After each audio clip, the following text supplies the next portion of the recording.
అసలు సాధన అంటే ఏంది? నిజంగా సాధన అంటే యోగా ఆసనాలు వేయడమా, యోగ సాధన చేయడమా, ధ్యాన సాధన చేయడమా? సాధన అంటే మనసుతో కలయిక, జీవాత్మ పరమాత్మ అవ్వడం. ఈ జీవుడు సృష్టించిన దేవుడు ఇద్దరు ఒక్కటే అని తెలుసుకునే సాధన. పరబ్రహ్మం, ఆత్మ, బ్రహ్మానందం అన్నీ అర్థం చేసుకునేదాన్నే సాధన అంటారు.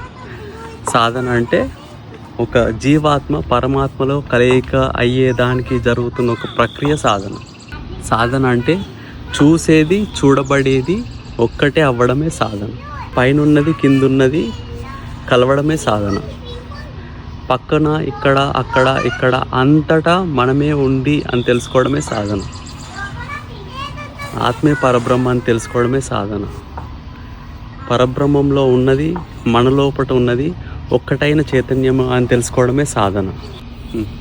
సాధన అంటే ఉశ్వాస నిశ్వాసను కలగలిపే స్థిరమైన సుఖ ఆసనమే సాధన.